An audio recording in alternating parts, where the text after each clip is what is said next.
रहा।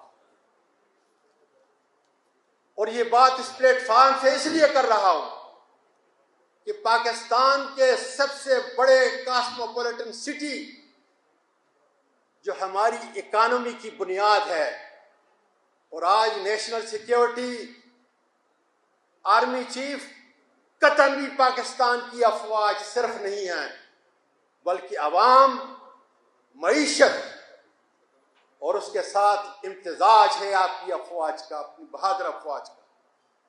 ये तीनों मिलेंगे तो मेरे मुल्क की हिफाजत होगी। इसलिए आज ये मैं इतने बड़े प्लेटफॉर्म से ये बात आपके साथ कर रहा हूं,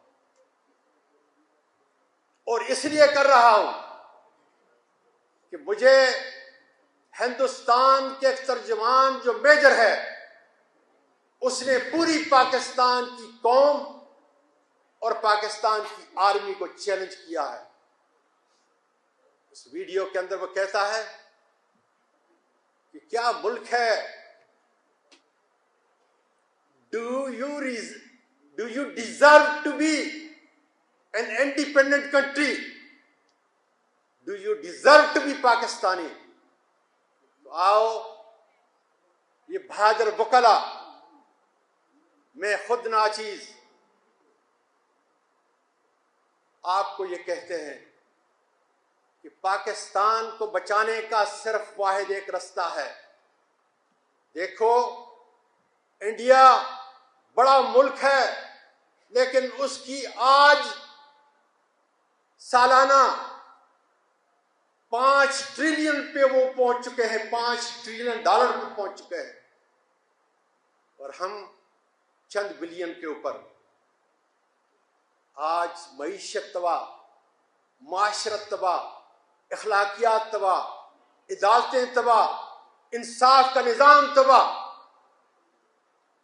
वाहिद हल क्या है जनरल साहब? इसका वाहिद हल है कि आओ, इखलास से, तुम्हारे सीने के अंदर कुरान है, और वो कुरान पुकार पुकार कर कह रहा है कि अपने आप को इस आईन के ताबे कर दो। एक शख्स सिर्फ, मेरे वकला, ये बात आपको पसंद नहीं होगी लेकिन अमली है कि आज अगर आपका आर्मी चीफ सदाकत और अमल से इस आईन के ताबे हो जाए, तो मैं गारंटी देता हूं किसी की हिम्मत नहीं होगी अपनी अफवाज के अंदर, ISI के अंदर, कि वो मुल्क में लाकानूनियत फैलाएं, लोगों को उठाकर उनको बेलिबास करें। मिसिंग पर्सन, उसकी दास्तान अलग है। जहां हमारे सहाफी जो इस मुल्क को छोड़ के चले गए और एक को कत्ल कर दिया गया, शहीद कर दिया गया, ये नहीं होगा। और जनरल साहब, मैं आपसे वादा करता हूं, मुझ पर जो जुल्म हुआ है, अगर आप अपने आप को, अपनी जात को इस आईन के ताबे कर दें,